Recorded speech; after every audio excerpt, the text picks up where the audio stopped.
దేవుని వాక్యాన్ని చదువుకుందాం. మార్కు సువార్త 11వ అధ్యాయం. బైబిల్ ఉన్నవారు తీసి దయచేసి చూడండి, నాతో కలిసి అందరూ చదవండి. మార్కు సువార్త 11వ అధ్యాయము మొదటి వచనము నుండి 12వ వచనము నుండి 14 వరకు. మార్కు సువార్త 11వ అధ్యాయము 12 నుండి 14 వరకు. మరునాడు వారు బేతనీ నుండి వెళ్ళుచుండగా ఆయన ఆకలిగొని ఆకులు గల ఒక అంజూరపు చెట్టును దూరము నుండి చూచి దాని మీద ఏమైనానూ దొరుకునేమో అని వచ్చెను. దాని యొద్దకు వచ్చి చూడగా ఆకులు తప్ప మరేమీ కనబడలేదు. ఎలయనగా అది అంజూరపు పండ్ల కాలము కాదు. అందుకు ఆయన, ఇక మీదట ఎన్నటికి నీ పండ్లు ఎవరునూ తినకుందరుగాక అని చెప్పెను. ఇది ఆయన శిష్యులు వినిరి. తల్లు వంచండి, ప్రార్థన చేసుకుందాం. ప్రేమమయుడా మా ప్రియ పరలోకపు తండ్రి, మార్కు సువార్తని ధారావాహికంగా ధ్యానించడానికి, అనేక విషయాలు నేర్చుకోవడానికి మీరు కృప చూపించారు. ఈ సమయంలో మీ జీవవాక్యాన్ని మేము ధ్యానం చేసుకోబోతూ ఉండగా నిలవబడిన మీ దాసుడు బలహీనుడు, మీరే బలపరచండి. ప్రతి అపవిత్రత మీ రక్తంతో కడిగి శుద్ధి చేసి యోగ్యమైన పాత్రగా మీ సేవకుని వాడుకొనండి. ఈ వాక్యాన్ని వింటున్న ప్రతి బిడ్డని మీరు దర్శించండి. యూట్యూబ్లో వింటున్న వారి కోసం కూడా ప్రార్థన చేస్తున్నాం. వినే ప్రతి వారికి ఈ వాక్యం ఎంతో దీవెనకరంగా చేయండి. ఏదో వినడం మాత్రమే కాదు, ఆనందించడం మాత్రమే కాదు, వ్రాసుకోవడం మాత్రమే కాదు ప్రభు, విన్న వాక్యాన్ని అనుసరించే కృప ఈ వాక్యాన్ని బోధిస్తున్న నాకు, వింటున్న మా అందరికీ దయచేయమని నజరేయుడైన యేసు నామములో అడిగి వేడుకుంటున్నాం తండ్రి, ఆమేన్.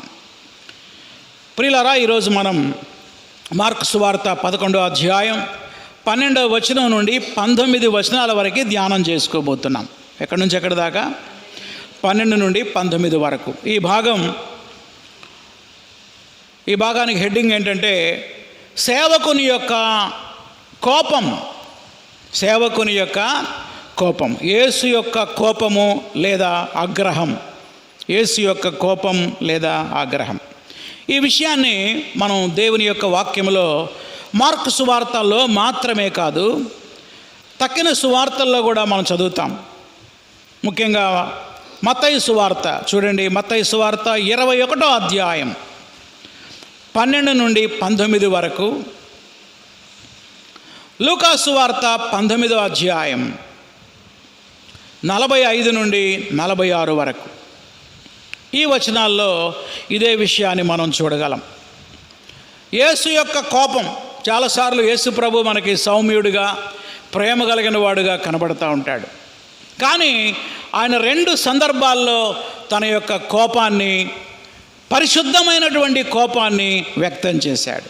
అంటే కోపం 2 రకాలు, పాప సంబంధమైనది మరియు పరిశుద్ధమైనది. హోలీ యాంగర్ అంటారు, హోలీ యాంగర్. ఈరోజు మనం చదువుకున్న వాక్య భాగంలో యేసు ప్రభు వారు ఫలింపని అంజూరపు చెట్టుని శపించాడు. అది మొదటి సంఘటన. రెండవది, దుర్వ్యాపారం జరుగుతున్నటువంటి దేవాలయాన్ని శుద్ధి చేశాడు. అక్కడ కూడా మరి వ్యాపారస్తుల మీద తన కోపాన్ని ఆయన ప్రదర్శించాడు. ఈ 2 సందర్భాల్లో యేసు ప్రభు వారు కోపించినట్లుగా మనం బైబిల్లో చూస్తాం. ఈ 2 కూడా తన స్వార్థం కొరకు కాదు అక్కడ కోప్పడింది. దీన్ని పరిశుద్ధమైనటువంటి కోపం అంటారు. అక్కడున్న ప్రజలని సెట్ చేయడానికి ప్రభువు తన యొక్క కోపాన్ని ఆయన చూపించాడు.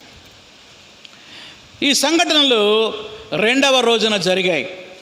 ఈ సీక్వెన్స్ చెప్తా, రాసుకోనండి. ఆదివారం జయప్రవేశం చేశారు గాడిద మీద. అది ఏ రోజు? అది ఆదివారం. సోమవారం 2వ దినం దేవాలయాన్ని శుద్ధి చేశాడు. అంజూరపు చెట్టుని శపించి ఆ దేవాలయాన్ని ఏం చేశాడు? శుద్ధి చేశాడు. అలాగే 3వ రోజు మంగళవారం ప్రార్థన గురించి బోధ చేశాడు. ప్రార్థన గురించి ఏం చేశాడు? బోధ చేశాడు. గత వారం చెప్పా మీకు. ఈ 7 రోజుల గురించి మార్కు 11వ అధ్యాయం మొదలుకొని 16 అధ్యాయాల వరకు రాశాడు. దానిలో ఈరోజు 2వ రోజు అన్నమాట మనం ఉంది. పోయిన ఆదివారం గురించి మరి గాడిద పిల్ల మీద ఎక్కి ఎలా యెరూషలేములో ప్రవేశించాడో మనం చూసాం. ఈరోజు మరి అంజూరపు చెట్టుని ఎలా శపించాడు, ఎందుకు శపించాడు, దేవాలయాన్ని ఎందుకు శుద్ధి చేశాడు, ఎలా శుద్ధి చేశాడో ఈరోజు మనం ధ్యానం చేయబోతున్నాం. శపించుట, శుద్ధి చేయుట అనే ఈ రెండు సంఘటనలు ఇశ్రాయేలీయుల యొక్క ఆత్మీయ దుస్థితికి ఉదాహరణగా ఉన్నాయి. అక్కడ చెట్టును ఎందుకు శపించాడంటే ఇశ్రాయేలీయులు కూడా ఆ చెట్టులాగానే ఉన్నారు, అనగా ఫలింపని అంజూరపు చెట్టు వలె ఉన్నారు. ఇశ్రాయేలీయులు కూడా దుర్వ్యాపారం జరుగుతున్న దేవాలయం వలె ఉన్నారు.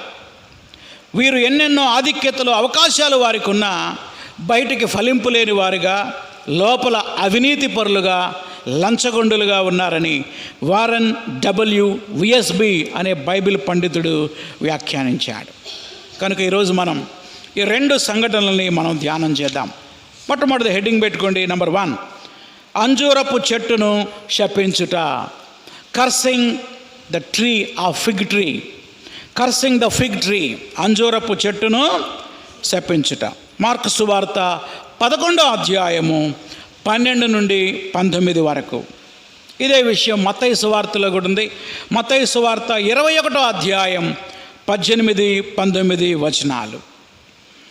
ఈ అంజూరపు చెట్టుని ఎందుకు శపించాడో మొట్టమొదటి మనం ధ్యానం చేద్దాం. దాని ద్వారా మనం నేర్చుకోవలసిన పాఠాల గురించి మనం ఆలోచన చేద్దాం. చూడండి, 12వ వచనం చదువుతున్నా నేను. వచనం 12. మరునాడు వారు బేతనియా నుండి వెళ్ళుచుండగా ఆయన ఆకలిగొని, ఆకలి అండర్లైన్ చేయండి. యేసుప్రభు వారు గాడిద పిల్ల మీద ఎక్కి యెరూషలేము జయప్రవేశం చేశారు. సాయంత్రానికి ఎక్కడికి వెళ్ళిపోయారు? బేతనియా గ్రామానికి వెళ్ళారు. ఆ రాత్రి మరియా, మార్త, లాజరు ఇంట్లో బస్ చేసి ఉదయాన్నే మళ్ళీ బయలుదేరారు. ఎక్కడికి? యెరూషలేముకి. ఉదయాన్నే చూడండి 12వ వచనం. మరునాడు వారు బేతనియా నుండి వెళ్ళుచుండగా ఆయనకి ఏమైంది? ఆకలైంది. ఆకలైంది. ఏంటి? యేసయ్యకి ఆకల? చాలా విచిత్రంగా ఉంది కదా. దేవుడికి ఆకలి అవటం ఏంటి అంటారు చాలామంది. నిజానికి దేవుడు యేసు ప్రభు ఈ భూమి మీద నివసించినప్పుడు ఎలా ఉన్నాడో చెప్తా, రాసుకోండి. ఆయన 100% దేవునిగా, 100% మానవుడిగా ఉన్నాడు. అంటే 100% దేవుడే, 100% మానవుడే. అందుకే థియోలాజియన్స్ ఆయన ఏమంటారంటే దైవ మానవుడు అంటారు. ఎవరాయన అంటే ఆయనలో దైవత్వము ఉంది, రెండోది మానవత్వం కూడా ఉంది. మానవుల్లో ఉన్నటువంటి ప్రతి సహజ లక్షణం ఆయనలో ఉంది. కొన్ని ఎగ్జాంపుల్ చెప్తా, రాసుకోండి. మార్కు సువార్త 4వ అధ్యాయం 2వ వచనంలో ఆకలిగొన్నాడు. ఎక్కడది? మార్కు సువార్త 4వ అధ్యాయం 2వ వచనం. అప్పుడే సైతాన్ వచ్చి నీకు ఆకలి అవుతుంది కదా, ఈ రాళ్ళు రొట్టెలుగా చేసుకో అన్నాడు. 4వ అధ్యాయం 6వ వచనంలో ఎండవేళ అలసిపోయాడు. మనం ఎట్లా అలసిపోతామో యేసయ్య కూడా ఎండలో ఏమైపోయాడు? అలసిపోయి సుకార్ అనే బావి దగ్గర కూర్చున్నాడు. 4వ అధ్యాయం 7వ వచనంలో దాహమైంది ఆయనకి. అందుకే సమరయ స్త్రీని అడిగాడు, నాకు దాహమునకు నీళ్ళిమ్ము అని. అంటే మానవుడిలాగానే ఆయనకు ఆకలైంది, మనిషిలాగానే ఆయన అలసిపోయాడు, మనిషిలాగానే దప్పికొన్నాడు. ఒకరోజు సముద్రం మీద పడవలో వెళ్తూ అలసిపోయి నిద్రపోయాడు. అనగా మానవునిలో ఉన్నటువంటి మానవ స్వభావం ఎవరిలో ఉంది? యేసయ్యలో ఉంది. అట్ ద సేమ్ టైం దైవ స్వభావం కూడా ఉంది. అందుకే ఇంతకీ యేసు దేవుడా, మానవుడా? ఆన్సర్ చెప్పాలి మీరు. దైవ మానవుడు, రైట్ ఆన్సర్. అది క్రిస్టాలజీ అనేటువంటి ఒక బైబిల్ సిద్ధాంతంలో దీన్ని బోధిస్తూ ఉంటాను నేను. దైవ మానవుడు, దైవ మానవుడు. యేసు ప్రభు వారికి ఆకలైంది, రోడ్డు నడుచుకుంటూ వెళ్తున్నారు. వెనకమాల 12 మంది శిష్యులు వస్తున్నారు. ఎక్కడికి వెళ్తున్నారు వీళ్ళు? యెరూషలేములో దేవాలయానికి వెళ్తున్నారు. 13వ వచనం చూడండి. ఆకులు గల ఒక అంజూరపు చెట్టును దూరము నుండి చూచి దాని మీద ఏమైనాను దొరుకునేమో అని వచ్చెను. దాని యొద్దకు వచ్చి చూడగా ఆకులు తప్ప మరేమియో కనబడలేదు. ఎలా అనగా అది అంజూరపు పండ్ల కాలము కాదు. యేసుప్రభు వారికి ఆకలి అవుతుంది. ఆ అంజూరపు చెట్టు నిండా ఆకులే. చెట్టు నిండా ఏమున్నాయి? ఆకు. చెట్టు నిండా ఆకులుంటే ఖచ్చితంగా ఆ ఆకుల మధ్యలో చిన్న చిన్న మొగ్గలు వస్తాయట. పాలస్తీనా దేశంలో అంజూరపు చెట్లకి జాన్ డి గ్రాస్మిక్ అనే బైబిల్ పండితుడు బైబిల్ నాలెడ్జీ కామెంటరీలో, వ్యాఖ్యానంలో పాలస్తీనా దేశంలో అంజూరపు చెట్లు ఎలా ఫలిస్తాయో చెప్పాడు. జాగ్రత్తగా వినండి. పాలస్తీనా దేశంలో అంజూరపు చెట్లకు మార్చి, ఏప్రిల్ నెలలోనే తినదగిన చిన్న చిన్న మొగ్గలు వస్తాయి. ఆ తర్వాత పెద్ద పెద్ద ఆకులు వస్తాయి. మే జూన్ మాసంలో కాయలు ఫలిస్తాయి. ఈ మార్చి ఏప్రిల్లో వచ్చే ఆ చిన్న చిన్న మొగ్గలు, పచ్చటి మొగ్గలు, బాటసారులు వెళ్తున్నప్పుడు ఆకలైనప్పుడు ఆ మొగ్గలు కోసుకొని తింటారు. అయితే మార్చి ఏప్రిల్లో కనుక మొగ్గలు కనబడకపోతే ఇక ఆ సంవత్సరం ఏం లేనట్టు, కాపులే లేనట్టు, కాపే లేనప్పుడు. మనం కూడా అంతేగా. మన ఇంట్లో జామ చెట్టు ఉందనుకోండి, పూతంతా రాలిపోతుంది అనుకోండి, ఏమనుకుంటాం మనం? ఇంకేం కాస్తాయి కాయలు అనుకుంటాం. పిందెలన్నీ రాలిపోతే కాయలు వస్తాయా? చిన్న చిన్న పిందెలన్నా ఉంటాయి. మార్కు రాశాడు, అంజూరపు చెట్ల పండ్ల కాలము కాదు అన్నాడు.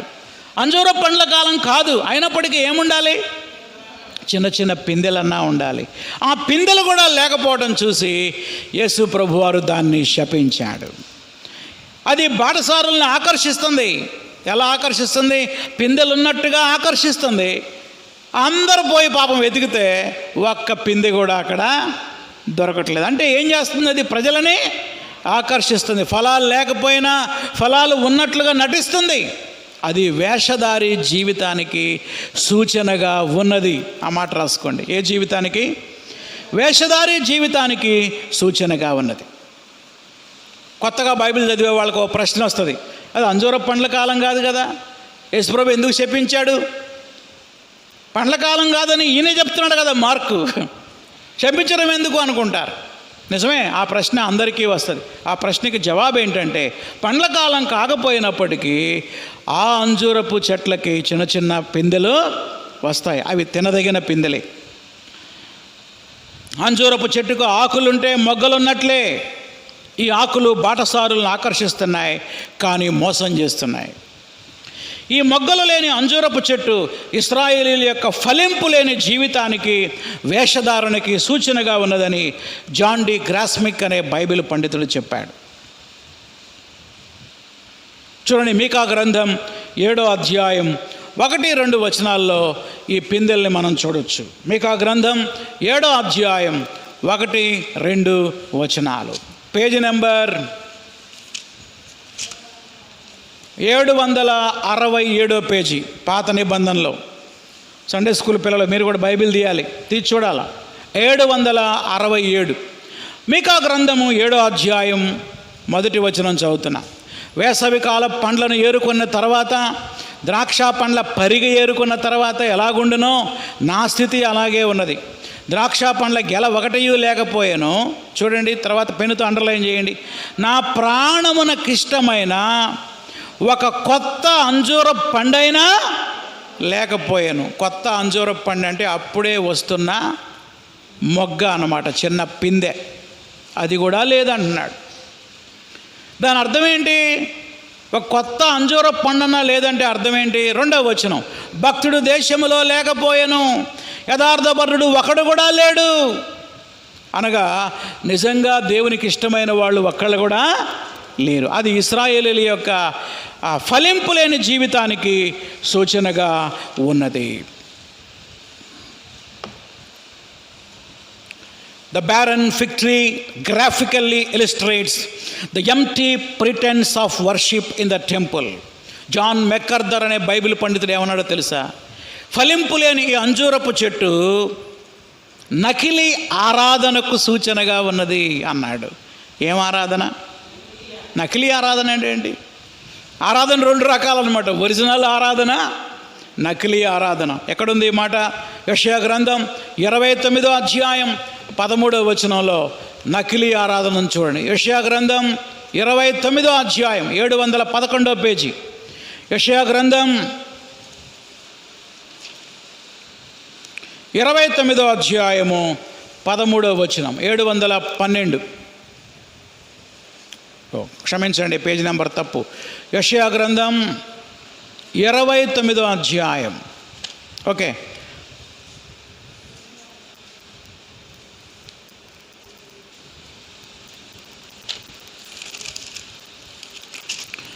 591వ పేజీ, పేజీ నెంబర్ 591. యెషయా గ్రంథం 29వ అధ్యాయం 13వ వచనం. ప్రభువు ఇలాగూ సెలవిచ్చి ఉన్నాడు, ఈ ప్రజలు నోటి మాటతో నా యొద్దకు వచ్చుచున్నారు, పెదవులతో నన్ను గనపరుచున్నారు, కానీ తమ హృదయము నాకు దూరము చేసుకొని ఉన్నారు. ఇప్పుడు చెప్పండి, ఇది ఏం ఆరాధన? నకిలీ ఆరాధన. They are worshipping God with only lips.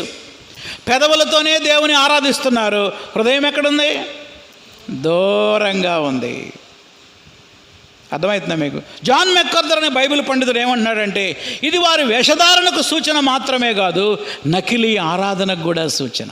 దేవుని మందిరానికి వచ్చినప్పుడు మనం పాటలు పాడి దేవుని స్తుతిస్తాం, వ్యక్తిగతంగా దేవుని ఆరాధిస్తాం. అది హృదయాంతరంగంలో నుంచి చేస్తున్నామా లేదా పెదవులతో ఆరాధిస్తున్నామా? ఎవరిని వాళ్ళమే మనం పరీక్షించుకోవాలి.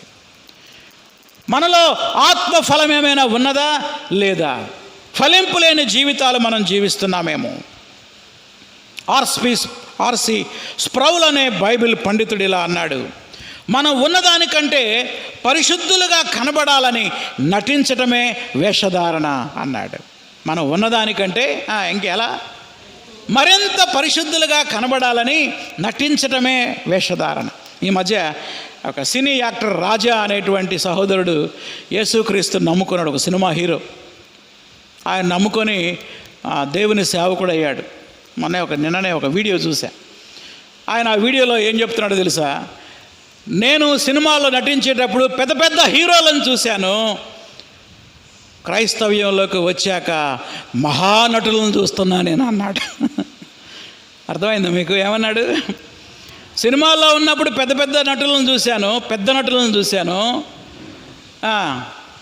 క్రైస్తవ్యంలోకి వచ్చాక మహానటులను చూస్తున్నా, గొప్ప గొప్ప వేషధారులు, అసలైన నటులు వీళ్ళు వాళ్ళు కాదన్నాడు. నిజమే. ఈనాడు క్రైస్తవ సంఘాలు వేషధారణతో నింపబడ్డాయి. వారికి ఏమీ భక్తి ఉండదు, కానీ భక్తి ఉన్న వాళ్ళలాగా నటిస్తారు. వాళ్ళకు మారు మనసు ఉండదు, మారు మనసు ఉన్న వాళ్ళలాగా నటిస్తారు. ప్రియమైన దేవుని బిడ్డలారా, ఆర్సి స్ప్రౌల్ అనేటువంటి దైవజనుడు గొప్ప మాట అన్నాడు. ఏమన్నాడో చెప్తా, వీలైతే నోట్ చేసుకోండి. All the hypocrites are sinners. వేషధారులు అందరూ పాపులే, but all the sinners are not hypocrites అన్నాడు. వేషధారులు అందరూ పాపులే, కానీ పాపులందరూ వేషధారులు కాదు అన్నాడు. మళ్ళీ చెప్పనా? వేషధారులు అందరూ పాపులే, కానీ చెప్పండి, పాపులందరూ వేషధారులు కాదు. చాలామంది పాపంలో జీవిస్తూ వాళ్ళు ఏమంటారంటే, మేము చర్చికి రామండి ఎందుకంటే మేము పాపులం అంటే తమ పాపాన్ని నిజాయితీగా ఒప్పుకుంటున్నారు. కానీ కొంతమంది దేవుని మందిరానికి వచ్చి మేము పాపులం కాదు పరిశుద్ధులం అన్నట్టుగా నటిస్తూ ఉన్నారు. ఈ వాక్యాన్ని వింటున్న సోదరి సోదరులారా, నువ్వు నిజంగా పరిశుద్ధంగా జీవిస్తున్నావా లేదా పరిశుద్ధంగా జీవిస్తున్నట్టు నటిస్తున్నావా? చెట్టు నటిస్తుంది. ఏ చెట్టు? అంజూరపు చెట్టు. మొగ్గలు ఉన్నట్టుగా నటిస్తుంది. అందుకే దేవుడు ఆ చెట్టుని శపించాడు. ఏమని శపించాడో చూడండి. మార్కు సువార్తలోకి రండి, 11వ అధ్యాయం 14వ వచనం. అందుకు ఆయన, ఇక మీదట ఎన్నటికి నీ పండ్లు ఎవరునూ తినకుందురుగాక. పనితో అండర్లైన్ చేయండి. యేసయ్య కోపం వచ్చింది. ఇక మీదట ఎన్నటికి నీ పండ్లు ఎవరు తినకుందురుగాక అని చెప్పెను. ఇది ఆయన శిష్యులు వినిరి. ప్రియులరా, చెట్టుని ఎందుకు శపించాడు? ఆయన ఆకలి తీర్చలేకపోయినందుక కాదు. అంజూరపు చెట్టు ఇశ్రాయేలీయుల వేషధారణకి, నకిలీ ఆరాధనకి సూచనగా ఉన్నది, అందుకు శపించాడు. యూదుల్ని హెచ్చరించడానికి శపించాడు. ఇజ్రాయేలు దేశానికి భవిష్యత్తులో జరగబోయేటువంటి పతనాన్ని సూచించడానికి ఆయన శపించాడని టామ్ హేల్ అనే బైబిల్ పండితుడు వ్యాఖ్యానించాడు. నిజమే. క్రీస్తు శకం 70వ సంవత్సరంలో, ఎప్పుడది? క్రీస్తు శకం 70వ సంవత్సరంలో, అనగా యేసుప్రభు చనిపోయి తిరిగి లేచిన ఒక 40 ఏళ్లకి రోమా సైన్యం యోధా దేశం మీదకి వచ్చింది. యెరూషలేము దేవాలయాన్ని పతనం చేసింది. వల్లకాడులాగా, ఇప్పుడు వాయనాడు ఏ విధంగా వల్లకాడులాగా మారిందో, అందమైనటువంటి యెరూషలేము శ్మశానంలాగా చేసి వెళ్ళిపోయారు. అనగా జరగబోయేటువంటి విపత్తుని బట్టి ముందుగానే ఈ చెట్టుని ఆయన శపించాడు. కనుక రాబోయే విపత్తుని సూచించడానికి శపించాడు. జాన్ మెక్కర్దర్ అనే బైబిల్ పండితుడు ఏమంటాడో తెలుసా? ప్రభు ఎన్నో అద్భుతాలు చేశాడు, ఒకే ఒక అద్భుతం నాశనం చేయడానికి చేసిన అద్భుతం ఇది ఒకటే అన్నాడు. అర్థమైందా? అన్ని అద్భుతాలు కూడా బాగు చేయడానికి చేశాడు, ఇదేనికి చేశాడు? నాశనం చేయడానికి చేశాడు. దేవుని వాక్యమైన బైబిల్లో ఎప్పుడైతే యేసు ప్రభు వారు దాన్ని శపించాడో అది వెంటనే ఎండిపోయింది అని మత్తయి రాశాడు. చూడండి ఎక్కడుందో చూద్దాం ఒకసారి. మత్తయి సువార్త ఎన్నో అధ్యాయం? 21వ అధ్యాయం 2వ వచనం. శిష్యులు అది చూసి ఆశ్చర్యపడి అంజూరపు చెట్టు ఎంత త్వరగా ఎండిపోయాను అని చెప్పుకొనిరి. 20వ వచనం, 21లో 20 దొరికిందా? శిష్యులది చూచి ఉందా? ఆశ్చర్యపడి అంజూరపు చెట్టు ఎంత త్వరగా ఎండిపోయాను అని ఏం చేశారు? చెప్పుకొనిరి. అంటే స్పాట్లో ఎండిపోయింది ఆ చెట్టు. ఇక మీదట ఈ ఫలాలు, నీ ఫలాలు ఇంకెవరు తినరు. ఎంతోమందికి ఆకలి తీర్చాల్సినటువంటి నువ్వు ఇంకెవ్వరి ఆకలి భవిష్యత్తులో తీర్చలేవు అన్నాడు. ఇశ్రాయేలీయులు ప్రపంచమంతటికీ ఆశీర్వాదకరంగా ఉండడానికి దేవుడు ఏర్పాటు చేసుకున్నాడు. ఇంకెన్నడూ మీరు బ్లెస్సింగ్గా మారరు అని దేవుడు ఆ చెట్టుని శపించాడు. నేర్చుకోవలసిన గొప్ప పాఠం ఏంటంటే, క్రైస్తవులమైన మనం ఆత్మఫలమును ఫలించేవారుగా ఉండాలి. రాసుకోండి అందరు ఆ మాట. ఏ మాట? మనం ఏం ఫలించాలి? ఆత్మఫలం ఫలించాలి. ఫలించే క్రైస్తవులుగా ఉండాలి. గలతీ పత్రిక 5వ అధ్యాయం 22వ వచనంలో ఆత్మఫలంలో ఏమేమి ఉన్నాయో మనం ఒకసారి జ్ఞాపకం చేసుకుందాం. గలతీ పత్రిక 5వ అధ్యాయము 22వ వచనం చదువుతాం. అయితే ఆత్మఫలమేమనగా ప్రేమ, సంతోషము, సమాధానము, దీర్ఘశాంతము, దయాళుత్వము, మంచితనము, విశ్వాసము, సాత్వికము, ఆశా నిగ్రహము. మళ్ళీ చదవనా? లెక్క పెట్టండి అందరూ ఒకసారి. ప్రేమ, సంతోషము, సమాధానము, దీర్ఘశాంతము, దయాళుత్వము, మంచితనము, విశ్వాసము, సాత్వికము, ఆశా నిగ్రహం. ప్రియమైన దేవుని బిడ్డలారా, 9 లక్షణాలు ప్రతి విశ్వాసిలో కనబడాలి. ఆమేన్. మరి ఉన్నాయా నీలో? ఎవరికి వాళ్ళమే పరీక్షించుకుందాం. మొట్టమొదటి ఏముండాలంట? ప్రేమ. రెండవది సంతోషం. మూడవది సమాధానం, అందరితో సమాధానం ఉండాలి. దీర్ఘశాంతం, అసలు శాంతం అంటేనే శాంతం. దీర్ఘశాంతం అంటే ఎక్కువ కాలం ఓర్చుకోవడం. దయాళుత్వం, ఇతరుల పట్ల దయ చూపడం. మంచితనం, విశ్వాసం, సాత్వికం, ఆశా నిగ్రహం. ఉందా ఆశా నిగ్రహం? ఈ లక్షణాల కోసం మనం ప్రార్థన చేసుకోవాలి. ఈరోజు చెప్దాం దేవునికి, అయ్యా నేను కూడా ఫలం లేని అంజూరపు చెట్టులాగా ఉన్నానయ్యా, నన్ను శపించొద్దయ్యా, ఆ ఫలాలు నాకు దయచేయి ప్రభువా, ఆత్మఫలం నాకు ఇవ్వు ప్రభువా అని ప్రార్థన చేసుకుందాం మనం. చెప్పండి, ఫలం ఫలించాలంటే క్రీస్తులో నిలిచి ఉండాలి. యోహాను సువార్త 15వ అధ్యాయం 4వ వచనంలో యేసు ప్రభు చెప్పాడు, ఆయనలో మనం నిలిచి ఉంటేనే కానీ మనం ఫలించం. తీగ ద్రాక్షావళిలో నిలిచి ఉంటేనే కానీ తనంతట తాను ఎలా ఫలింపదో, మీరు నాయందు నిలిచి ఉంటేనే కానీ మీరును ఫలింపలేరు. చెప్పండి, ఈ ఆత్మ సంబంధమైన లక్షణాలన్నీ ఎలా వస్తాయి మనలో? ఈ ఆత్మఫలం మనకై మనం ఫలించలేం. మనము క్రీస్తులో నిలిచి ఉండాలి. నిలిచి ఉండటం అంటే వాక్య ధ్యానము చేసుకోవడం ద్వారా, ప్రార్థన చేసుకోవడం ద్వారా దేవునితో సంబంధాన్ని, సహవాసాన్ని కలిగి ఉండాలి. అప్పుడు దేవునిలో ఉన్న శక్తి మనకు వస్తుంది. అప్పుడు మనం దేవుని కొరకు ఈ లోకంలో ఆత్మఫలాన్ని ఫలిస్తాం.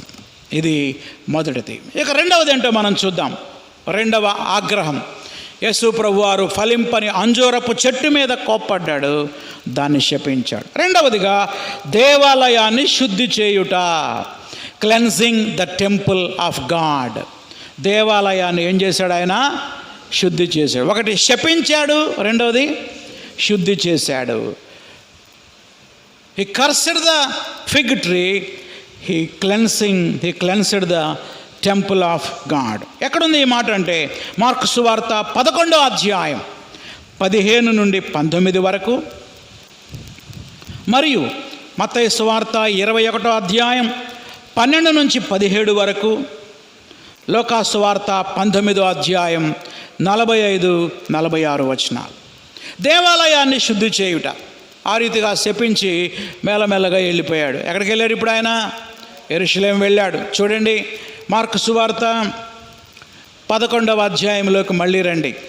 మార్కు సువార్త 11వ అధ్యాయం 15వ వచనం.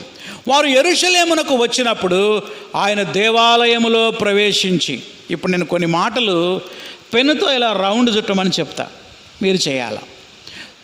దేవాలయములో క్రయ విక్రయములు చేయు వారిని వెళ్ళగొట్టి, ఇలా అండర్లైన్ చేయండి, ఇలా సర్కిల్ గీసుకోండి పెన్నుతోటి, వెళ్ళగొట్ట నారంభించి, అది నంబర్ 1, అక్కడ 1 వేసుకోండి.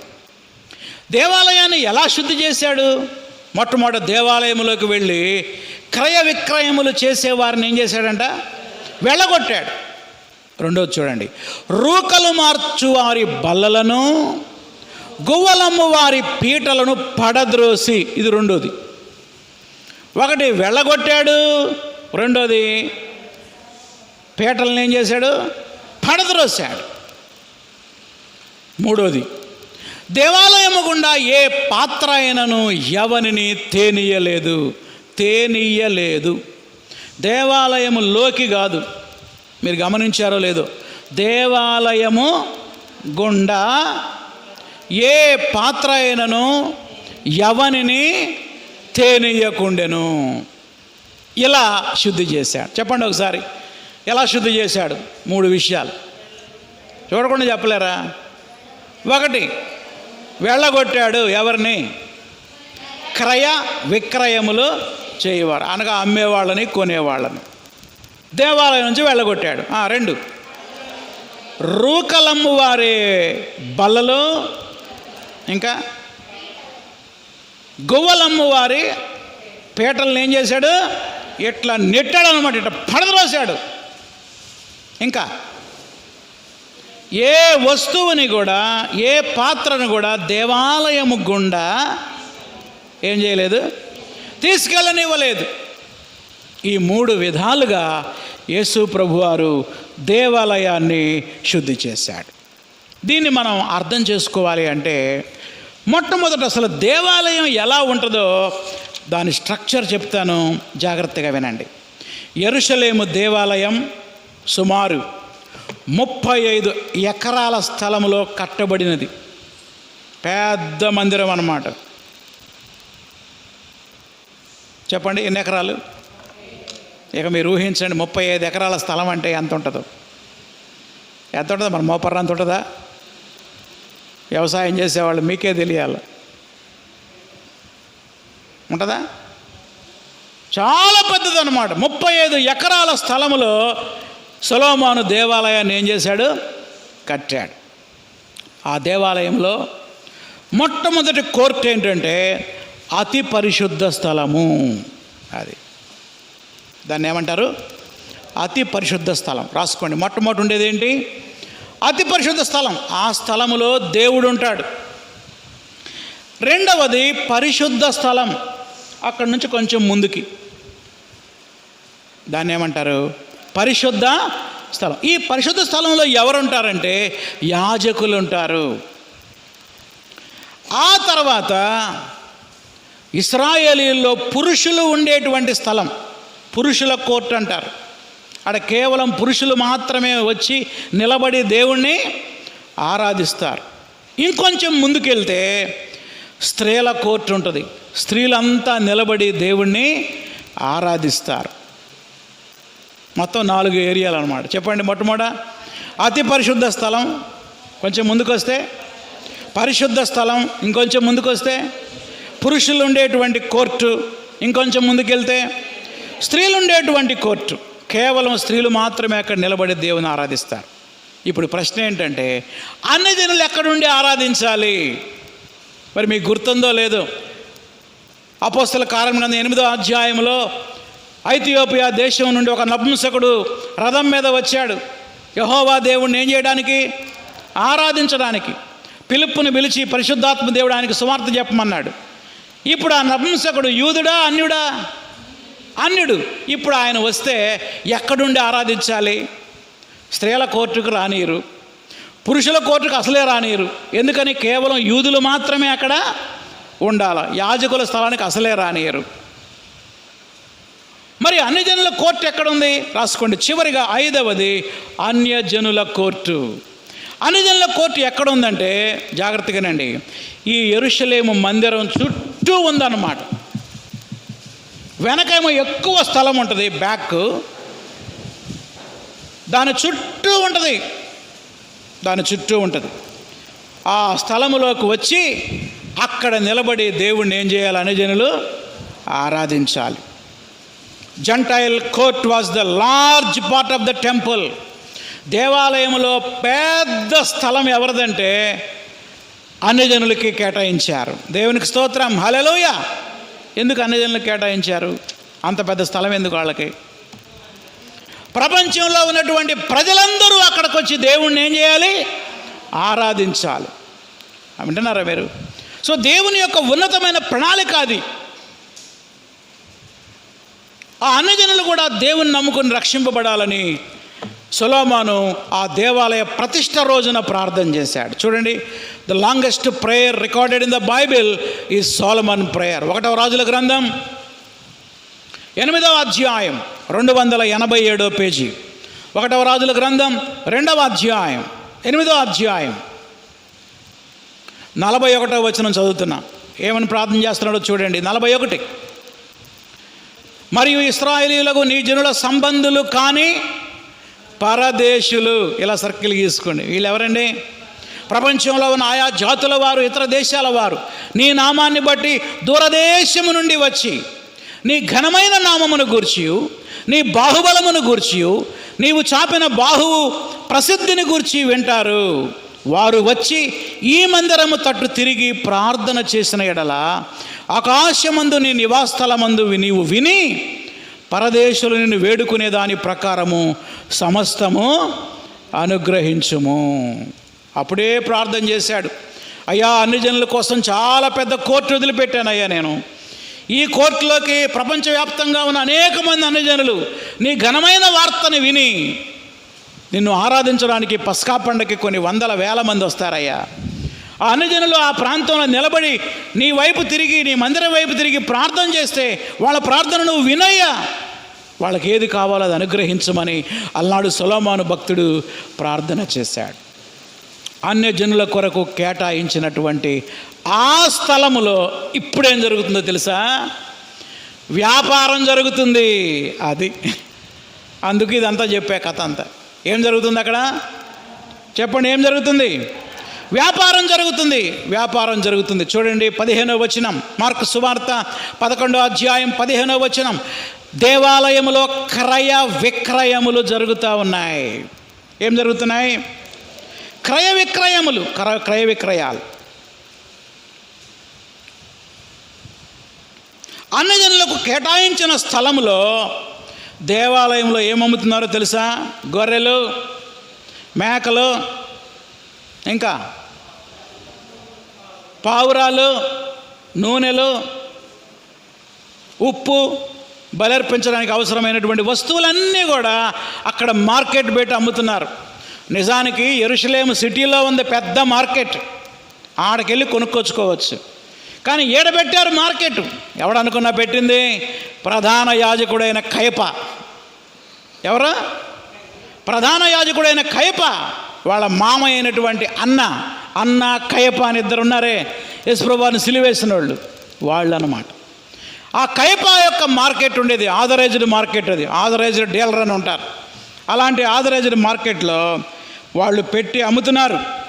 జాన్ డి గ్రాస్మిక్ ఏమంటాడంటే, in the outer court of the Gentiles the high priest Caiaphas had authorized market for the sale of ritually pure items necessary for temple sacrifices, wine, ద్రాక్షారసం, oil, నూనె, salt, ఉప్పు, and approved sacrificial animals and birds.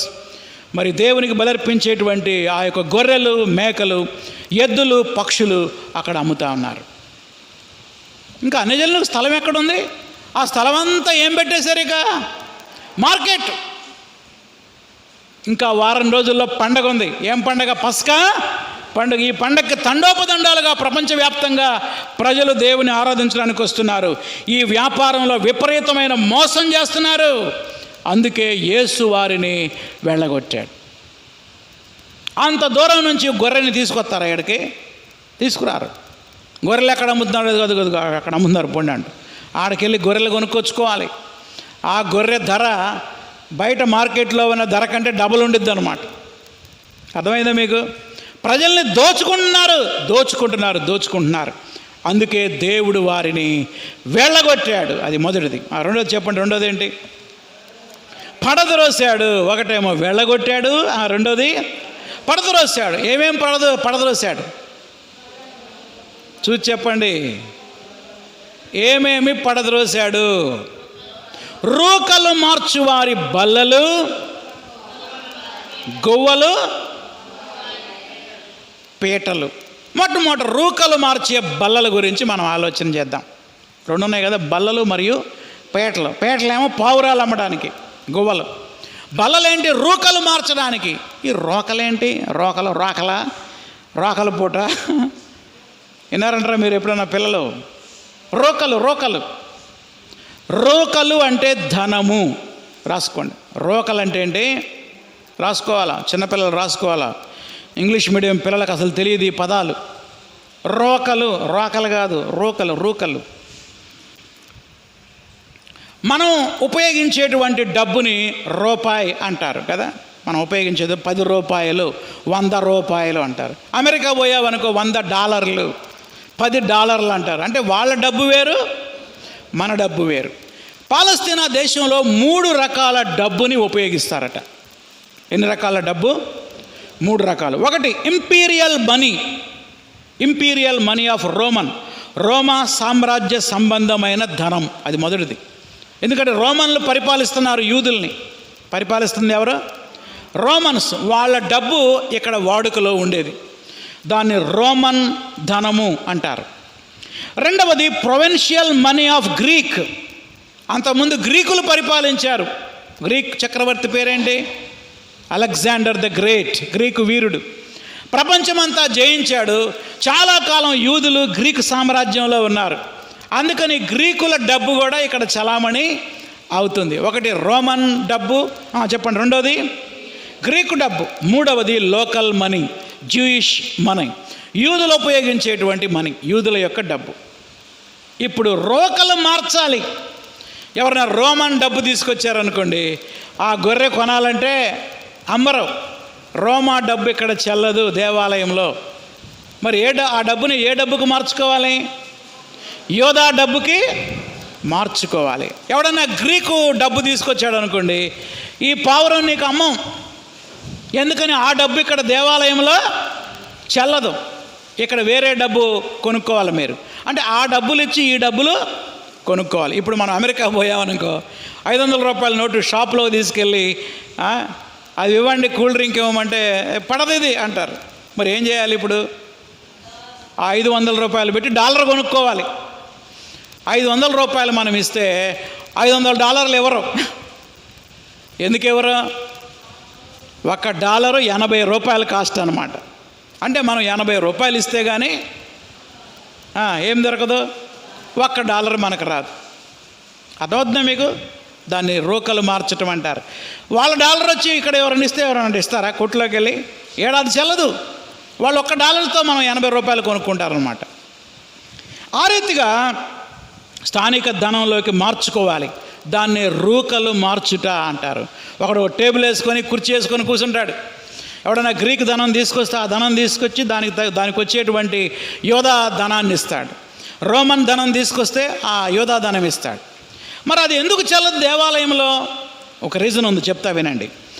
ఆ ధనం మీద, ఇప్పుడు మన రూపాయి మీద ఎవరి బొమ్మ ఉంటుంది? గాంధీ బొమ్మ ఉంటుంది. మన 10 రూపాయల నోటు మీద ఏముంటుందండి? 100 రూపాయల నోటు మీద మహాత్మా గాంధీ గారి బొమ్మ ఉంటుంది కదా, గాంధీజీ గారి బొమ్మ ఉంటుంది.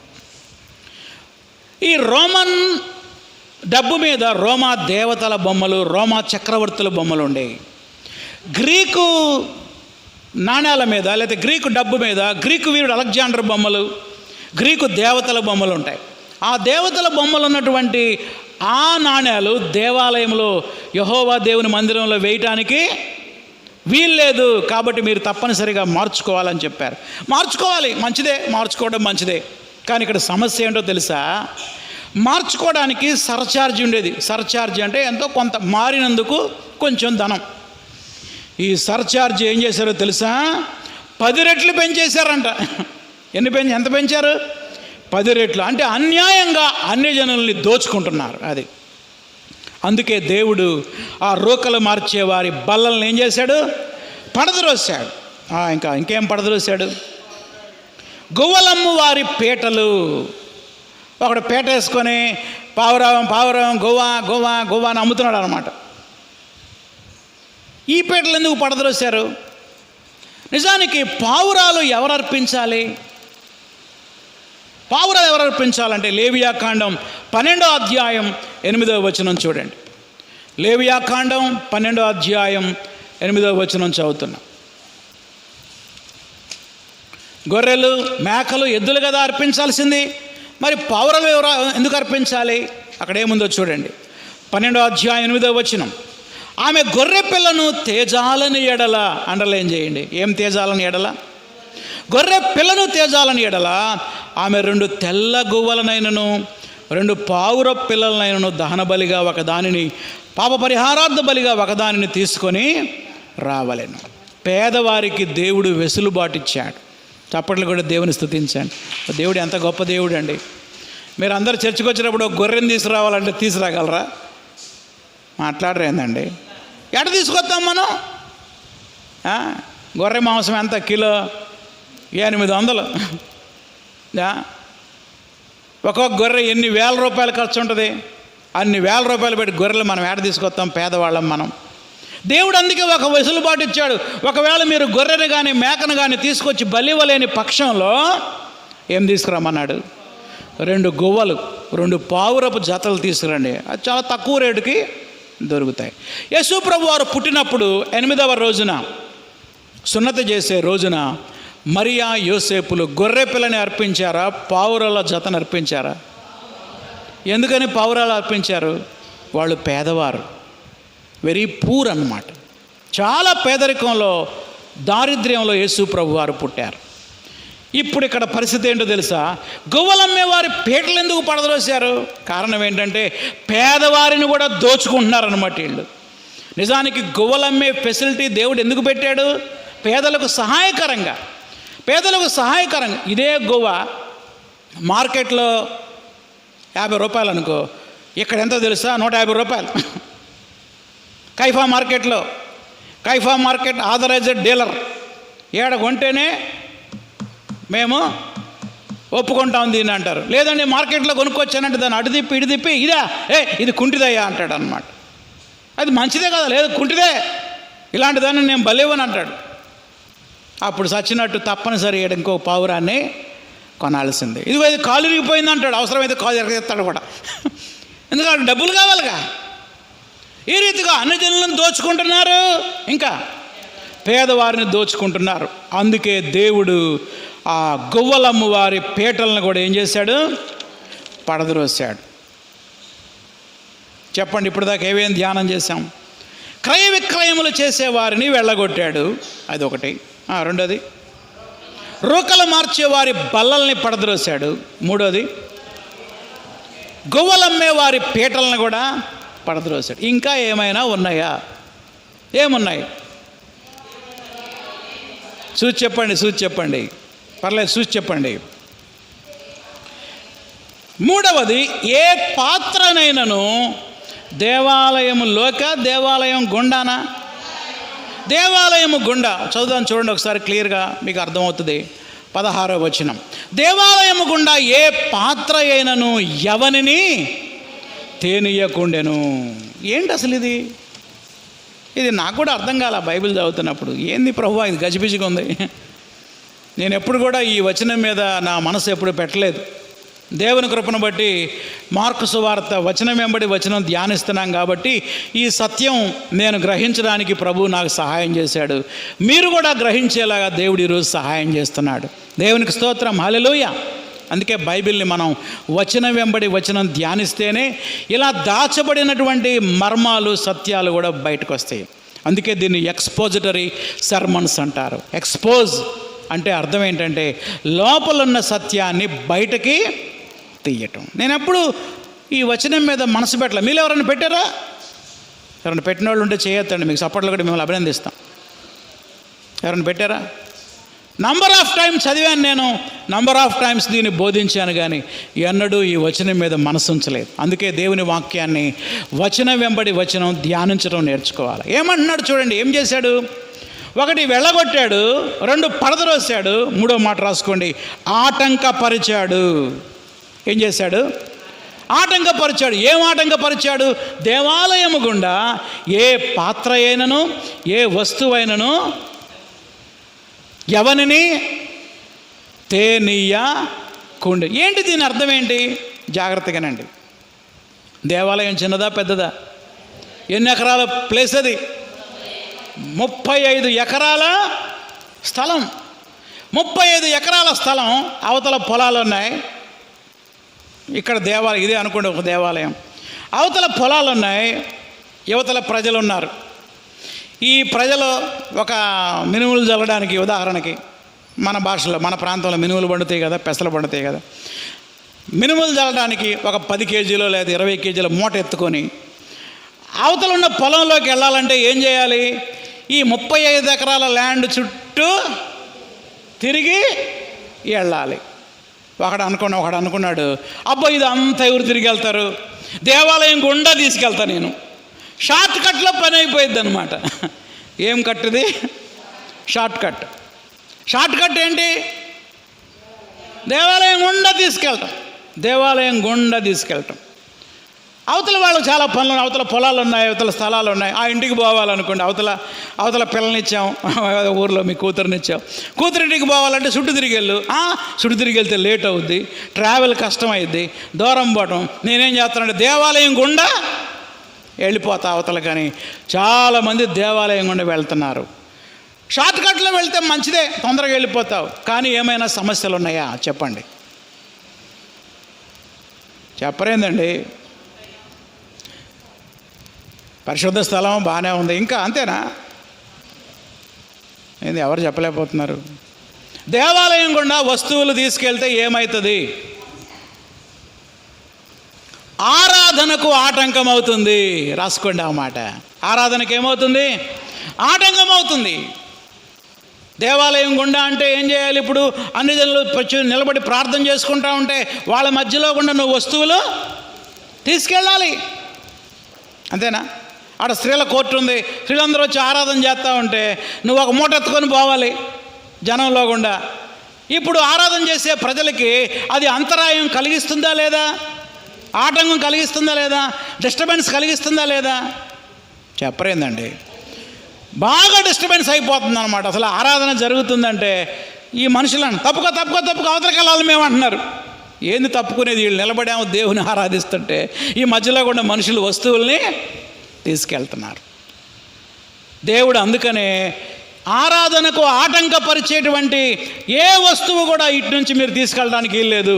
మీరేమైనా తీసుకెళ్ళాలంటే చుట్టూ తిరిగి తీసుకెళ్ళండి. ఇది ఏమనుకున్నారు? ఇది దేవాలయం, ఇది పరిశుద్ధ స్థలం. ఇక్కడ దేవుని ఆరాధన జరుగుతూ ఉంది. ఆరాధనకి ఆటంకాలు కలిగించకూడదు. ప్రియమైన దేవుని బిడ్డలారా, నేర్చుకోవలసిన గొప్ప పాఠం ఏంటంటే దేవుని మందిరంలో, విన్నారా జాగ్రత్తగా, ఆరాధన జరుగుతున్నప్పుడు ఆరాధనకి ఆటంకపరిచే ఏ పనులు కూడా మనం చేయకూడదు. ఇక్కడ ఆరాధన జరుగుతూనే ఉంటుంది, ఆడ ఫోన్ మాట్లాడుతూ ఉంటారు ఒకళ్ళు. ఇప్పుడు ఏం చేస్తున్నట్టు మనం? ఆరాధనకి ఆటంకం. కొంతమంది ఫోన్ వచ్చి లేచి వెళ్ళిపోతూ ఉంటారు బయటికి. చర్చిలో నువ్వు లేచిపోతుంటే నీ వైపు 10 మంది చూస్తారు. చక్కగా పాపం వేస్తారు సిస్టరు వాళ్ళ పిల్లలు ఆ కుర్చీలన్నీ తీసి ప్రతి ఆదివారం చక్కగా వేస్తారు. చర్చికి రావడం, ఈ కుర్చీ తీసి ఆడ పడేస్తారు, ఆ కుర్చీ తీసి ఇటు జరుపుతారు. ఎంత గోళ! ఆడ వేసున్నాయి కుర్చీ, ఏదో కుర్చీలో కూర్చో, ఈ కుర్చీ ఎత్తి ఆడ పడేస్తారు, ఈ కుర్చీ ఎత్తి ఆడ పడేస్తారు. డిస్టర్బెన్స్ అయిద్దా కాదా? చెప్పరేందండి. ఎవరు చేస్తుంది ఇది? మనమే చేస్తుంది, మనమే చేస్తుంది. చర్చ అయిపోగానే చాలామంది వచ్చి ప్రార్థన చేయించుకోవడానికి వస్తారు నా దగ్గరికి. ఇక్కడ నేను నిలబడి అందరి కోసం ప్రార్థన చేస్తూ ఉంటా. వాళ్ళ బాధ లేదో వాళ్ళు చెప్పుకుంటారు, అయ్యా నాకు బాగలేదయ్యా, దూరంలో మా అమ్మాయికి ఆరోగ్యం బాగలేదయ్యా. వాళ్ళు చెప్పేది ఒక్క ముఖ్యన పడదు నాకు. ఎందుకు వినపడదు? ఈ కుర్చీలో ఎత్తి అత్తరాడు ఇటువే, ఈ కుర్చీలో కుర్చీ వేసి, ఆ కుర్చీలో కుర్చీ వేసి. ఎవడేమన్నాడు మిమ్మల్ని? మెల్లగా తీసుకెళ్ళి పెట్టవచ్చుగా. ఎంత డిస్టర్బెన్స్ అంటే అంత డిస్టర్బెన్స్. పాపం వాళ్ళు ఏం చెప్తున్నారో నాకు అర్థం కాదు. అంటే ప్రార్థనకి ఏమవుతుంది? ఇక్కడ ఆటంకం కలుగుతుంది, అంతరాయం కలుగుతుంది, డిస్టర్బెన్స్ అవుతుంది. కొన్నిసార్లు ఇక్కడ ఆరాధన జరుగుతూ ఉంటే పిల్లలు అటు ఇటు పరిగెత్తుతూ ఉంటారు, పిల్లలు పరిగెత్తుతూ ఉంటారు. మేము కూడా పెంచామండి పిల్లల్ని, మాకు కూడా ఉన్నారు పిల్లలు. మా పిల్లలు ఇప్పుడు యవనస్తులు అయ్యారు, కానీ ఒకసారి యవనస్తులు కాల. మా పిల్లలు కూడా చిన్న పిల్లలు అప్పటి నుంచి చర్చిలోనే పెరిగారు. ఏ రోజు కూడా మా పిల్లలు అటు ఇటు పరిగెత్తడం నేను చూడలే నా యొక్క జీవితంలో. కారణం ఏంటో తెలుసు? వాళ్ళ అమ్మ వాళ్ళు బయలుదేరేటప్పుడే చెప్తుంది, మనం చర్చికి వెళ్తున్నాం బిడ్డ, కదలకుండా మీరు కూర్చోవాలి, కదలకుండా కూర్చోవాలి. చిన్నప్పటి నుంచి ఆ పిల్లలకి ఆ తల్లి నేర్పించిందన్నమాట. మనం చెప్పొద్దా మన పిల్లలకి? ఎన్నిసార్లు తిరుగుతారో అక్కడికి, ఎన్నిసార్లు తిరుగుతూ ఉంటారు. ఏమైంది ఆరాధనకి? డిస్టర్బెన్స్. ఒక మనిషి లేచి తిరుగుతూ ఉంటే అందరూ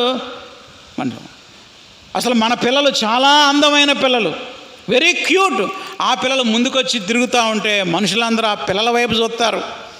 అందమైన యేసు వైపు కాదు చూసేది, దేవుని వాక్యం మీద కాదు మనసు ఉంచేది. ఎవరి మీద పోయిద్ది మన మనసు? పిల్లల మీదకు పోయిద్ది. చూడండి ఎన్ని విధాలుగా ఇప్పుడు డిస్టర్బ్ అవుతున్నాము. ఆ రోజు ఆరాధన ఎటువంటి అంతరాయం కలగకుండా ఉండాలని దేవుడు ఏ వస్తువుని తేనీయలేదు. మనం కూడా కొన్ని వస్తువులు తేటం మానేయాల చర్చికి. ఏమిటా వస్తువు అంటే సెల్ ఫోన్. సెల్ ఫోన్లు ఎందుకు తెస్తున్నారు అసలు చర్చికి? ఏం పని సెల్ ఫోన్తో పని? సెల్ ఫోన్లు తీసుకొని చర్చికి రావద్దు, ఫోన్లు ఇంటికాడ పెట్టి రావాలి. ఏమంత కొంపలంటుకు పోయే ఫోన్లు ఏమవుతాయి? ఎంతసేపు ఉంటున్నాం ఇక్కడ మనం? 2 గంటలు ఉంటాం అంతే. 10 గంటలకు స్టార్ట్ చేసి 12:30కు ముగిస్తున్నాం. పొద్దుదాకా లేసి అటు ఇటు తిరుగుతూ ఉంటారు. ఈ ప్రసంగం సిద్ధపడటానికి 11 గంటలు చదివా నేను. తెలుసా మీకు ఎన్ని గంటలు? 11 hours. ఎంత కష్టపడి తయారు చేస్తున్నానో తెలుసా నేను దీన్ని? ఊరికే రావట్లే నాకు. నేనేదో ప్రార్థన చేస్తే దేవుడు పైనుంచి ఒక మూట కట్టి నాకు ఈ ప్రసంగం వేయలే. దీని వెనక ఎంతో శ్రమ ఉంది, ఎంతో కష్టం ఉంది, ఎంతో వేదన ఉంది, ఎంతో కన్నీరు ఉంది. కొన్ని వచనాలు అర్థం కావు అసలు. ఎంత ప్రయాసపడి చేస్తూ ఉంటే ఆరాధనకి ఆటంకం కలిగించే వాళ్ళగా మనం ఉంటున్నామేమో మనల్ని మనం పరిశీలన చేసుకోవాలి.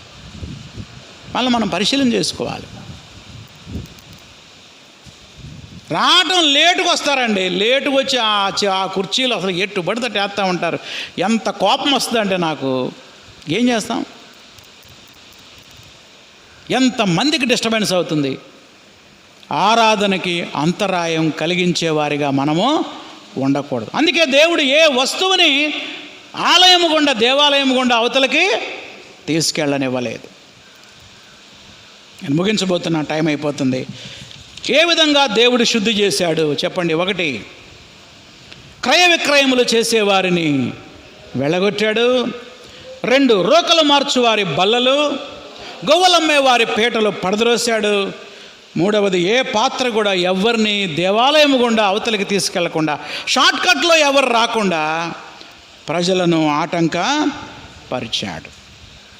కేవలం శుద్ధి చేయడం మాత్రమే కాదు, తర్వాత బోధించాడు అని కూడా రాయబడింది. చూడండి ఏమని బోధించాడు చూద్దాం మనం. 17 నుండి 19 వచనాలు. 17వ వచనం, మరియు ఆయన బోధించుచు, అదిగో అండర్లైన్ చేయండి, కేవలం శుద్ధి చేయడం మాత్రమే కాదు, అక్కడ ఉన్నటువంటి ప్రజలందరికీ ఏం చేశాడంట? బోధించాడు. ఏమని బోధించాడు చూడండి. ఇది ఒక హెచ్చరిక. నా మందిరము సమస్తమైన అన్ని జనులకు ప్రార్థనా మందిరం అనబడును అని వ్రాయబడి లేదా? అయితే మీరు దానిని దొంగల గుహగా చేశారు. అండర్లైన్ చేసుకోండి. ఇక్కడ యేసు ప్రభు వారు 2 వచనాలని కోట్ చేశాడు. రెఫరెన్స్లు చెప్తే రాసుకోండి. 1, యెషయా గ్రంథం 56వ అధ్యాయం 7వ వచనం. అందరూ బైబిల్ తీర్చి చూడాల. యెషయా 56:7. 7లో 4వ లైన్, 617వ పేజీ. నా మందిరము సమస్త జనులకు ప్రార్థనా మందిరమని అనబడును అనగా యెషయా యొక్క ప్రవచనాన్ని ఇక్కడ కోట్ చేశాడు. మరి దొంగల గుహ అని ఎవరు ప్రవచించారు? రెఫరెన్స్ రాసుకోండి. ఇర్మియా గ్రంథం 7వ అధ్యాయం 11వ వచనం. ఇర్మియా భక్తుడు దొంగల గుహ గురించి ప్రవచించాడు. ఇర్మియా గ్రంథం 7వ అధ్యాయము 11వ వచనం. నేను చదువుతున్నాను చూడండి. 7:11. నాదని చాటబడిన ఈ మందిరము మీ దృష్టికి దొంగల గుహ అయినదా? అండర్లైన్ చేయండి. ఈ 2 వచనాలని యేసు ప్రభు వారు ఇక్కడ కోట్ చేసి వారిని హెచ్చరించాడు. నా మందిరం అన్ని జనులకు ప్రార్థనా మందిరం లాగా ఉండాలి. అన్ని జనులు అందరూ వచ్చి ఈ స్థలంలో నిలబడి ఏం చేయాలి? ప్రార్థన చేయాలి. కానీ మీరు ఏం చేశారు? దొంగల గుహగా చేశారు. అనగా దొంగలు పారిపోయి వచ్చి దాక్కునే గుహలాగా దీన్ని మార్చివేశారు. The temple became a refuge to fraudulent traders. దుర్మార్గులైనటువంటి వ్యాపారస్తులకి ఈ మందిరం ఆశ్రయంగా మారిపోయింది. ఎందుకంటే వీళ్ళు ప్రజలను ఏం చేస్తున్నారు? దోచుకుంటున్నారు. వారెన్ వెస్బీ అనే బైబిజనుడు చాలా ఎక్సలెంట్గా చెప్పాడు. అటువంటి ఇంగ్లీష్లో చెప్తా, తర్వాత తెలుగులో చెప్తా. The court of the gentiles should have been a place of praying. అనగా అన్ని జనుల్లో ఉండాల్సినటువంటి స్థలము ప్రార్థనా స్థలముగా ఉండాలి. But it was instead of a place of praying and paying. ఎలా మారిపోయిందంటే ఇది ప్రేయింగ్, PRAY కాదు, ఇది PREY. PREY అంటే అది ప్రజలను గాయపరిచేదిగా. పేయింగ్ అంటే డబ్బులు చెల్లించేదిగా. అక్కడ ఏం చేస్తున్నారు? అందరూ డబ్బులు చెల్లిస్తున్నారు. అక్కడ ప్రార్థన ఏడ జరుగుతుంది? డబ్బులు చెల్లించి వామ్మో ఇంత రేటా, మార్కెట్లో చాలా తక్కువ కదా, ఇంత రేటా అని గుండెలు బాదుకుంటూ వెళ్తున్నారు. అంటే వాళ్ళ మనసులు ఏమవుతున్నాయి? గాయపడుతున్నాయి. ప్రార్థనా స్థలముగా ఉండవలసినటువంటి అన్ని జనుల స్థలం అది మనుషుల్ని గాయపరిచేదిగా, సొమ్ము చెల్లించేదిగా మారిపోయిందని వారెన్ WVSB అనే బైబిల్ పండితుడు వ్యాఖ్యానించాడు. చివరిగా ప్రజల యొక్క స్పందన. ప్రజలు ఎలా స్పందించారో మనం చూద్దాం. ప్రజల స్పందన, శాస్త్రుల, ప్రధాన యాజకుల స్పందన. చూడండి 18వ వచనం.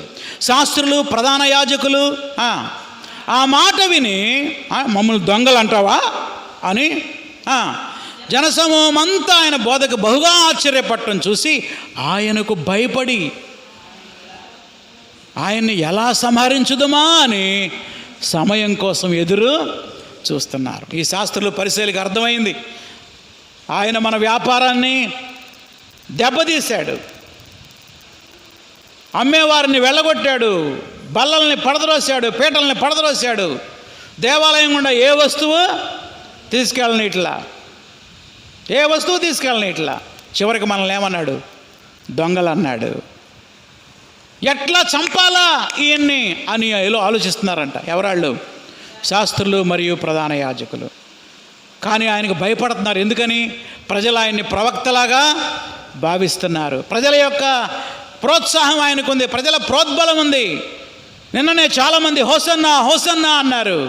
ఇంత ప్రజా సపోర్ట్ ఆయనకు ఉందని ఆయనకు భయపడ్డారు. ఎలాగైనా సరే ఆయన్ని చంపాలని ప్రయత్నం చేశారు. కారణం ఏంటంటే వాళ్ళ వ్యాపారం దెబ్బతింటుంది, వారి ప్రెస్టేజ్ తగ్గుతుంది. వాళ్ళు ప్రజల దృష్టిలో పెద్ద భక్తులు, కానీ నిజానికి వాళ్ళు దొంగలు, వేషధారులు. తమని విమర్శించినందుకు వారు కోపంతో యేసుని సంహరించాలని ఆలోచించారు. 19వ వచనం చూడండి. సాయంకాలం అయినప్పుడు ఆయన పట్టణంలో నుండి బయలుదేరాను. మళ్ళీ సాయంకాలం అయింది. తిరిగి మళ్ళీ బేతనియా గ్రామానికి వెళ్ళిపోయాడు. మళ్ళీ రేపు వస్తాడు. మంగళవారం వచ్చినప్పుడు ఏం చేశాడో వచ్చే ఆదివారం మనం ధ్యానం చేద్దాం. అందరూ ప్రార్థనాపూర్వకంగా చదువుకొని సిద్ధపడి రండి. వచ్చే వారం 20 నుండి 33 వచనాలు చివరిగా నేర్చుకోవలసిన పాఠాలు. 1, దేవుని కొరకు మనం ఆత్మఫలాలు ఫలించేవారిగా ఉండాలి.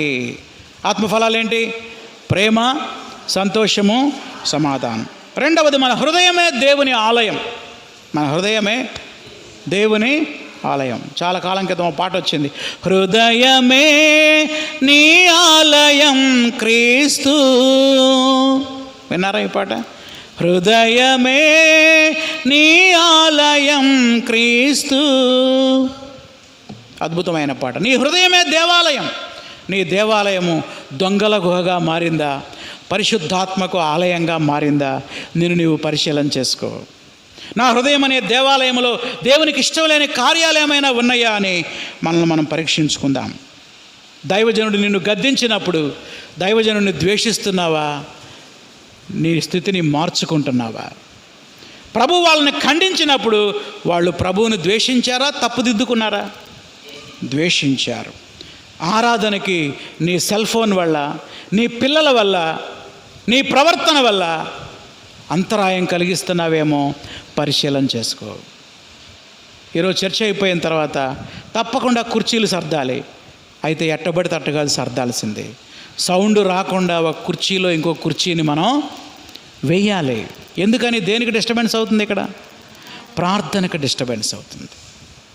మనము దేవుని మందిరానికి వస్తే ఎవ్వరికి, ముఖ్యంగా ఆరాధనకి అంతరాయం కలిగించకూడదు. మన పిల్లలు లేకపోతే ఏది కూడా ఆరాధనకి అంతరాయం కలిగించకూడదు. చివరికి ఒక ఎగ్జాంపుల్ చెప్పి నేను ముగిస్తా. మేము ఒక చోట దేవుని పరిచర్య చేసాం చాలా సంవత్సరాలు. ఆ చర్చిలో ఒక యవనస్తురాలు దేవుని మందిరానికి వచ్చేది. ఆమె ఈ జుట్టు విరబోసుకొని వచ్చేదన్నమాట. నేను చక్కటి ఆరాధన వర్తమానం వాక్యం చెప్తా ఉంటే పురుషులందరూ ఆ జుట్టు వైపు చూస్తూ ఉంటారు. ఈ అమ్మాయి జుట్టు ఏమైంది ఇప్పుడు? పురుషులు దేవుని వాక్యం మీద కాన్సన్ట్రేషన్ చేయకుండా ఏం చేస్తుంది? ఈమె ఆటంకపరుస్తుంది. జాగ్రత్త. మన డ్రెస్సింగ్ కోడ్ కానీ, మనం ధరించే వస్త్రాలు కానీ, మనం వేసుకునే జడలు కానీ, లేకపోతే మన వస్త్రధారణ కానీ ప్రజల దృష్టి దేవుని నుంచి మన మీదకి మళ్ళించకూడదు. మళ్ళీ చెప్తా ఈ మాట. ప్రజల దృష్టి దేవుని వాక్యం మీద నుండి ఏం చేయకూడదు? మళ్ళించకూడదు. దేవుని మందిరానికి వచ్చేటప్పుడు ఎంత సింపుల్గా వస్తే అంత మంచిది. ఎలా రావాలి? As simple as possible. ప్రార్థన చేసుకుందాం. తలలు వంచండి. మీ హృదయంలో ప్రార్థన చేసుకోండి. మన హృదయాల్లో ప్రార్థన చేసుకుందాం. ఎవరు మౌనంగా ఉండొద్దు. ప్రభు నీతో మాట్లాడాడు ఈరోజు. ఫలింపని అంజూరపు చెట్టులాగా ఉన్నావేమో. ఆకులు విస్తారంగా కనబడుతున్నాయి, కానీ ఒక్క మొగ్గ పిందె కూడా లేదు. నీ జీవితం ఎలా ఉందో పరిశీలన చేసుకో. ఆత్మఫలమైన ప్రేమ, సంతోషము, సమాధానం ఉందా నీ జీవితంలో? దేవుని దగ్గర పశ్చాత్తాపడదాం. అయ్యా నన్ను క్షమించయ్యా, నన్ను శపించొద్దయ్యా, నేను కూడా ఫలింపు లేని అంజూరపు చెట్టులాగా ఉన్నానయ్యా, నాలో ఉన్న వేషధారణ జీవితాన్ని క్షమించయ్యా అని ప్రార్థన చేసుకుందాం. నీ హృదయం అనే దేవాలయంలో దుర్వ్యాపారం ఏమైనా ఉన్నాయా? దేవునికి ఇష్టం లేని కార్యాలు ఏమైనా ఉన్నాయా? ఆరాధనకి ఆటంకం కలిగించే వ్యక్తిగా ఉన్నావేమో. దేవుని దగ్గర పశ్చాత్తాపడదాం, ప్రార్థన చేసుకుందాం. ప్రేమగల మా తండ్రి, యేసు యొక్క కోపం గురించి ఈ దినం ధ్యానించడానికి మీరు మాకు సహాయం చేశారు. యేసయ్యా, నీ కోపం ఎంతో పరిశుద్ధమైనది ప్రభువా. అలనాడు అంజూరపు చెట్టును శపించావు, దేవాలయాన్ని శుద్ధి చేశావు, శాస్త్రులు పరిసయ్యులను గద్దించావు ప్రభువా. ఈరోజు మమ్మల్ని కూడా మీరు గద్దించినందుకు వందనాలు. మీ గద్దింపుకు లోబడే మనసు మీరు మాకు దయచేయండి. ఫలం లేని చెట్టు వలె మేము ఉండకుండా ఆత్మఫలం ఫలించే అంజూరపు చెట్టులాగా మేము ఉండడానికి సహాయం చేయండి. ఫలించే చెట్టులాగా మమ్మల్ని చేయండి తండ్రి. ఫలింపని చెట్టు వలె ఉంచొద్దు ప్రభువా. ముఖ్యంగా మా హృదయం దేవాలయంలో నీకు అయిష్టమైన కార్యాలు లేకుండా మీరు చేయండి. ఈ వారమంతా పరిశుద్ధంగా పవిత్రంగా మేము జీవించడానికి మాకు సహాయం చేయమని నజరేయుడైన యేసు నామములో అడిగి వేడుకుంటున్నాం తండ్రి. ఆమేన్. ప్రభు యేసు రక్తమే జయం, అపవాది క్రియలకు లయం. ప్రభు యేసు రక్తమే జయం, అపవాది క్రియలకు లయం. ప్రభు యేసు రక్తమునకు సంపూర్ణ విజయం, అపవాది క్రియలకు అనంత నాశనం. హల్లెలూయా, స్తుతి స్తోత్రం. ఆమేన్. మన తండ్రి దేవుని ప్రేమ, ప్రభు అయిన యేసుక్రీస్తు కృప, పరిశుద్ధాత్మ అన్యోన్య సహవాసం ఇప్పుడు ఎల్లప్పుడూ సదాకాలం మనకు తోడై ఉండును గాక. ఆమేన్. అందరికీ వందనాలు.